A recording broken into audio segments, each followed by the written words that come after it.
ये विभाग ए जेनी अंदर पहला जे छे विभाग ए जे छे कुल 16 मार्क्सનું છે હું તમને જણાવી દઉં, જેની અંદર ખરા ખોટા જોડકા અને હેતુલક્ષી પ્રશ્નો પૂછાશે. સંપૂર્ણ ઇઝીલી હું તમને સરળ ભાષામાં સમજાવીશ, જેથી તમે ખાલી એકવાર ધ્યાનપૂર્વક સાંભળજો, તમને 100% આવડી જશે. અને નોટબુક જે છે સાઈડમાં રાખજો, કારણ કે જે તમને ન ખબર પડે તમારી જાતે લખતા રહેજો જ્યાં જ્યાં તમને ન ખબર પડે. તો જુઓ, લોથલ, બરાબર. તો લોથલ જે છે ને એ ક્યાં આવેલું છે? ધોળકા. લોથલની સામે શું આવશે? ધોળકા. ક્લિયર. કુચીપુડી, તો કુચીપુડી એ શું છે, કયા રાજ્યનું છે? તો આંધ્રપ્રદેશ. કુચીપુડી નૃત્ય આંધ્રપ્રદેશનું છે, બરાબર. ત્યારબાદ ક્રાયોલાઇટ ખનિજ, તો ક્રાયોલાઇટ ખનિજ એ ગ્રીનલેન્ડ. તો બે આવશે, એટલે ટૂંકમાં તમારું જોડકું આ રીતે આવશે. પહેલામાં ચોથું, બીજામાં પહેલું આંધ્રપ્રદેશ અને ત્રીજામાં ગ્રીનલેન્ડ, એટલે 4, 1, 2 આ રીતે જોડવાનું છે. હવે આપણે ખરા ખોટા જોઈએ.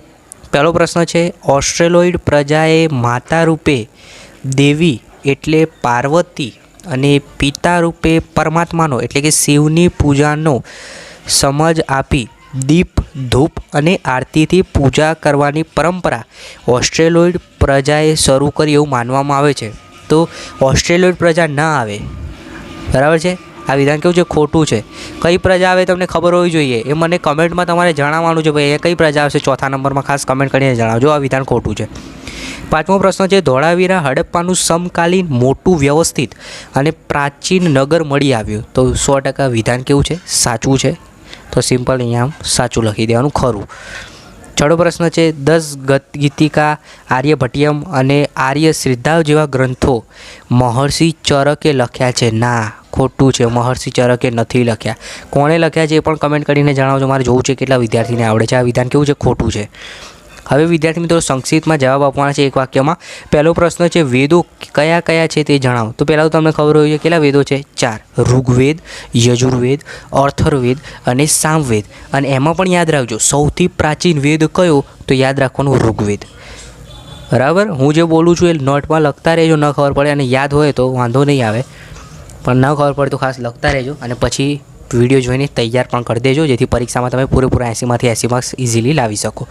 હવે જો 8મા નંબરનો પ્રશ્ન છે, એમાં શું કીધું? ભારતીય કૃષિ સંશોધન પરિષદ એટલે કે ICAR દ્વારા ભારતની જમીનને કેટલા પ્રકારમાં વહેંચવામાં? તો જમીનને કેટલા પ્રકારમાં વહેંચવામાં આવી છે? કાળી જમીન, રેતાળ જમીન, બરાબર, એ બધા પ્રકાર છે. તો એવા કુલ કેટલા પ્રકાર છે? 8. તો જમીનને 8 પ્રકારમાં વહેંચવામાં આવી છે. ચલો, ત્યારબાદ આર્થિક વિકાસની વ્યાખ્યા આપો. તો આર્થિક વિકાસ એટલે રાષ્ટ્રીય આવક અને માથાદીઠ આવકમાં વધારો થવો, અને જેના લીધે માનવ સમાજ જે છે એની બધું જ જરૂરિયાત જે છે પૂરી થાય, અને આર્થિક વિકાસ કહેવાય. એટલે ટૂંકમાં રાષ્ટ્રીય આવક અને માથાદીઠ આવકમાં વધારો થવો એટલે આર્થિક વિકાસ. શું યાદ રાખવાનું? કંઈ ખબર ન પડે તો બહુ જફા નહીં કરવાની, ખાલી આ 2 શબ્દો ખાસ યાદ રાખજો, રાષ્ટ્રીય આવક અને માથાદીઠ આવક. બંનેમાં શું થવું? વધારો થવો એટલે આર્થિક વિકાસ. હવે વિદ્યાર્થી મિત્રો ખાલી જગ્યા છે એ જોઈ લઈએ. પહેલી ખાલી જગ્યા છે, ભારતના જંગલોમાંથી ખાલી જગ્યા નષ્ટ થઈ ચૂક્યો છે. તો કોણ નષ્ટ થઈ ચૂક્યું છે? તો અહીંયા જવાબ આવશે વિદ્યાર્થી મિત્રો 10મા નંબરનો જે પ્રશ્ન છે એની અંદર જવાબ આવશે ચિત્તો, બરાબર. જે ભારતની જંગલોમાંથી ચિત્તો જે છે લુપ્ત થઈ રહ્યો છે, એટલે અહીંયા આન્સર આપણે લખીશું ચિત્તો. ક્લિયર. ચલો નેક્સ્ટ 11મો જે પ્રશ્ન છે તે, પર્યાવરણની સુરક્ષા માટે સ્વીડનના સ્ટેકહોમ શહેરમાં 1972માં પ્રથમ વખત ખાલી જગ્યાનું આયોજન થયું. તો પ્રથમ વખત જે છે પૃથ્વી પરિષદનું આયોજન થયું. પૃથ્વી પરિષદ, બરાબર. ખાલી જગ્યામાં જવાબ આવશે. ત્યારબાદ ગરીબીની રેખાનો ખ્યાલ સૌપ્રથમ કોણે આપ્યો છે? તો ગરીબીની રેખા જે છે એનો ખ્યાલ સૌપ્રથમ WHOએ આપ્યો હતો. WHO. ક્લિયર. ચલો હવે વિદ્યાર્થી મિત્રો આગળ MCQ છે એ આપણે જોઈ લઈએ, બરાબર. ખાસ ધ્યાન રાખજો, તૈયાર કરી દેજો. પહેલો પ્રશ્ન છે 13મા નંબરનો, મગફળીનું ઉત્પાદન કયા રાજ્યમાં સૌથી વધારે થાય છે? તો આપણા ગુજરાતમાં. યાદ રાખવાનું, સૌથી વધારે મગફળી આપણા ગુજરાતમાં થાય છે. ત્યારબાદ 14મો પ્રશ્ન છે, દુનિયામાં 1-2 સ્થળે જ મળતું સંસાધન. આખી દુનિયામાં માત્ર 1-2 સ્થળે જ મળે, તો એ છે એકલ સંસાધન. નામ પરથી જ ખબર પડી જાય, એકલ એટલે એકલું. એકલ સંસાધન ડી. ચલો આગળ 15મો પ્રશ્ન. સ્થાનિક સ્વરાજ્યની સંસ્થાઓ જેવી કે ગ્રામ પંચાયત, નગરપાલિકા, મહાનગરપાલિકા, જિલ્લા પંચાયત એનું નિયંત્રણ હોય તે જંગલો શું કહેવાય? તો એ જંગલોને સામુદાયિક જંગલ કહેવાય. શું કહેવાય ભાઈ? સામુદાયિક જંગલ. ઇઝી ક્વેશ્ચન છે, ખાસ યાદ રાખજો. હવે આગળ 16મો MCQ છેલ્લો વિભાગ, એનો છેલ્લો પ્રશ્ન. મહિલા સશક્તિકરણ, કૌશલવર્ધક તાલીમ, સ્વરોજગાર અને બજાર સાથે જોડાણ કરતો હેતુ કઈ સરકારી યોજનામાં રાખવામાં આવ્યો છે? તો આ કઈ યોજના આવશે? મિશન મંગલમ યોજના. મિશન મંગલમ યોજના ક નંબરનું જે છે એ આવશે. ક્લિયર? હવે વિદ્યાર્થી મિત્રો, વિભાગીયમાં હું આશા રાખું છું તમને દરેક પ્રશ્નમાં ઇઝીલી ખબર પડી ગઈ છે. આટલું તૈયાર કરશો એટલે 16 માર્ક્સ તો તમારા ફાઇનલ થઈ જશે. હવે વિભાગ બી જે છે એની અંદર 2 ગુણના વિદ્યાર્થી મિત્રો 10 પ્રશ્નો છે જે તમને 20 માર્ક્સ અપાવશે. અને આ પ્રશ્નો એવું નથી કે ખાલી પ્રથમ પરીક્ષા પૂરતા છે. તમે જાણો છો કે આવનારી દ્વિતીય પરીક્ષા અને ગુજરાત બોર્ડની પરીક્ષા જે માર્ચ મહિનામાં લેવાનાર છે એ માટે પણ ખૂબ ઉપયોગી છે, એટલે ખાસ તૈયાર કરી દેજો.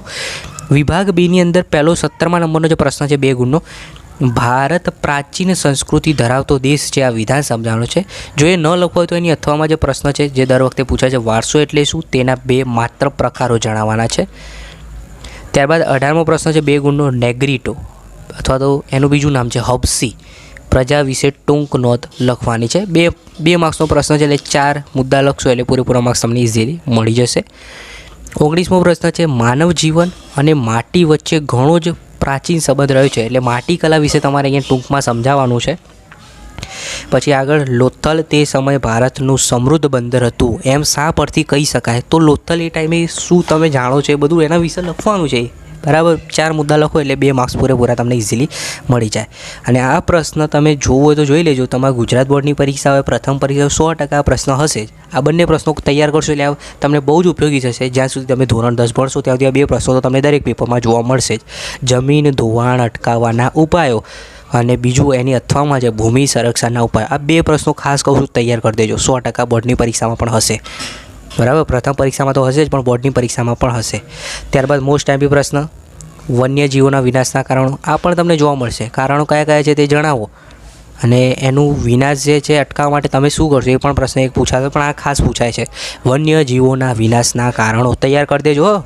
ગમે એમ કરી 1-2 વાર લખીને તૈયાર કરી જ નાખજો, જેથી તમને છેક સુધી ધોરણ 10 ભણો ત્યાં સુધી દરેક જેટલી બી પરીક્ષા લેવા એમાં તમને તકલીફ ન પડે. ત્યારબાદ વિદ્યાર્થી મિત્રો આગળનો જે પ્રશ્ન છે કે બાગાયતી ખેતી એટલે કે ચા વિશે અહીંયા નોંધ લખવાની છે. બાગાયતી ખેતી ચા વિશે. અને જો એ ન લખો હોય તો કોફીવાળો પ્રશ્ન છે કે ભાઈ કોફીના પાકને પહાડી ઢોળા ઉપર સૂર્યનો તડકો ન પડે તે રીતે ઉછેર કરવામાં આવે છે. કેમ આવું કરવામાં આવે છે તે તમારે સમજાવવાનું છે. અને ત્યારબાદ જે મોસ્ટ ટાઈમ 2 પ્રશ્નો એટલે IMP એટલે પ્રથમ પરીક્ષામાં તો પૂછવાના જ છે, પણ હું આગળની વાત કરું છું. દ્વિતીય વાર્ષિક પરીક્ષા અને ફાઇનલ જે ગુજરાત બોર્ડની પરીક્ષા માર્ચ મહિનામાં લેવાની છે એ માટે પણ આ 2 પ્રશ્નો તમને ખૂબ લાભ અપાવશે. બજાર પદ્ધતિના ગમે તે 4 લક્ષણો. દરેક પરીક્ષામાં આ પ્રશ્નો હોય જ છે. બજાર પદ્ધતિના ગમે તે 4 લક્ષણો. એ ન કરવું હોય તો બીજો પ્રશ્ન પણ મોસ્ટ IMP દરેક પેપરમાં હોય, હોટ ફેવરિટ છે. સમાજવાદી પદ્ધતિના લાભ કયા કયા છે તે જણાવો. ત્યારબાદ 25મો પ્રશ્ન છે ઉદારીકરણના લાભો જણાવો. 26મો પ્રશ્ન છે એમાં વ્યાખ્યા તમારે સમજાવવાની છે નિરપેક્ષ ગરીબી અને પ્રચ્છન્ન બેરોજગારી. ક્લિયર વિદ્યાર્થી મિત્રો, આ વિભાગ બી હતું જેની અંદર પ્રશ્નો આપણે જોયા 10 પ્રશ્નો હતા, 2 ગુના એટલે ટોટલ 20 માર્ક્સ. સંપૂર્ણ સોલ્યુશનની PDFની લિંક હું નીચે ડિસ્ક્રિપ્શનમાં આપું છું, પણ તમે નોટબુકમાં જે આમ હું પ્રશ્ન કહું છું ને એ તૈયાર કરી રાખો, જેથી તમે ગુજરાત બોર્ડની પરીક્ષા વખતે બી IMP શોધવાની જરૂર ના પડે. આ બધા પ્રશ્નો તો હોટ ફેવરેટ છે. બરાબર છે, પરીક્ષામાં પૂછાય જ, એ કરી જ નાખવાના પહેલાં, પછી બીજું તૈયાર કરવાનું. હવે વિભાગ સીની અંદર 3 ગુણના પ્રશ્નો રહેશે. અહીંયા વિદ્યાર્થી મિત્રો તમને 3 ગુણના 8 પ્રશ્નો લખવાના છે. બરાબર છે, એટલે તમને કુલ 24 માર્ક્સ અહીંયાથી મળશે. ક્લિયર? તો સૌપ્રથમ આપણે પહેલો પ્રશ્ન જોઈએ. પ્રાચીન સમયથી ભારત વસ્ત્ર વિદ્યા ક્ષેત્રે જાણીતું છે અને એની અથવામાં જે પ્રશ્ન છે શાસ્ત્રકારોએ ભવાઈને ભાવ પ્રધાન નાટકો કયા છે, શા માટે તે જણાવો. બરાબર, બધા પ્રશ્નો નોટબુકમાં એવું તો લખતા રહેજો જેથી તમને ખબર પડે કયા કયા પ્રશ્નો IMP છે. કારણ કે તમારે હજી આખું વર્ષ બાકી છે. હજી તો પ્રથમ પરીક્ષા આપશો, એના પછી દ્વિતીય વાર્ષિક પરીક્ષા બી આપવી પડશે, એમાં પણ આ બધા પ્રશ્નો ઉપયોગી થશે. અને છેલ્લે પછી ગુજરાત બોર્ડમાં તો તમને ઉપયોગી થવાના છે 100%. મોહેન્જો-દડોના લોકો સ્વચ્છતા તેમજ આરોગ્યના ઊંચા ખ્યાલો ધરાવતા હતા. તો આગળ નાલંદા વિદ્યાપીઠ તમને દરેક પેપરમાં જોવા મળશે. આ પણ હોટ ફેવરેટ છે નાલંદા વિદ્યાપીઠ. તમને આ પ્રશ્ન જોવા મળશે જ. 30મો પ્રશ્ન છે કપાસના પાકને વિશેષ અનુકૂળ હોવાની કાળી જમીન. આ પણ તમને જોવા મળશે કાળી જમીન. આ બધા હું તમને કહું છું ને એ પ્રશ્નો 100% પૂછાશે. તમને ગમે તે લાગતું તમારે જોવું હોય તો જોઈ લેજો પ્રથમ પરીક્ષા આવે ત્યારે, બરાબર. આજે એના પછી દ્વિતીય પરીક્ષા હોય, પછી ગુજરાત બોર્ડની પરીક્ષા હોય, અને એના જૂના પેપર બી જોવા તો જો આ પ્રશ્નો તમને દેખાશે જ, બરાબર. જેટલા બી મોડલ પેપર જોશો તો પણ આ પ્રશ્નો તમને હશે જ, કારણ કે હોટ ફેવરિટ છે. એના સિવાય એ પાઠમાં કંઈ આવે જ નહીં. એ મોસ્ટ ટાઈમ બી પ્રશ્નો છે, એ કરવાના જ તમારે. પછી કપાસવાળો એક પ્રશ્ન છે. ત્યારબાદ વન સંરક્ષણ અંગેના ઉપાયો, આ પણ આઈએમપી છે. અભયારણ્ય અને રાષ્ટ્રીય ઉદ્યાનના 3 મુદ્દાના તફાવત લખવાનો. અને આ બી મોસ્ટ આઈએમપી, ખરીફ પાક અને રવિ પાકનો તફાવત. ક્લિયર. ત્યારબાદ બીજો મોસ્ટ આઈએમપી આવી રહ્યો છે તમારી સમક્ષ, આર્થિક અને બિન આર્થિક પ્રવૃત્તિઓ. હું જે ટીક કરાવું છું એ નોટમાં લખતા જ રહો, કારણ કે આ નોટ લખો અને એ નોટ જે છે વર્ષ સુધી સાચવી રાખજો, કારણ કે હવે તમે વર્ષ દરમિયાન પ્રથમ પરીક્ષા, દ્વિતીય પરીક્ષા અને ગુજરાત બોર્ડની પરીક્ષા આપો ત્યાં સુધી આ પ્રશ્નો તમને 100% જોવા મળશે. એટલે કહું છું લખી રાખો અત્યારથી જ. અને 34મો પ્રશ્ન 3 ગુણનો, વિશ્વ વ્યાપાર સંગઠનના ધ્યેય કયા કયા છે તે જણાવો. ક્લિયર. ચલો હવે વિભાગ ડી. સોલ્યુશનની પીડીએફ હું નીચે ડિસ્ક્રિપ્શનમાં આપું છું, ત્યાંથી જોઈ લેજો. હવે 4 ગુણના જે પ્રશ્નો છે 5 પ્રશ્નો છે ભાઈ, એટલે વિભાગ ડી આપણને 20 માર્ક્સ અપાવે છે.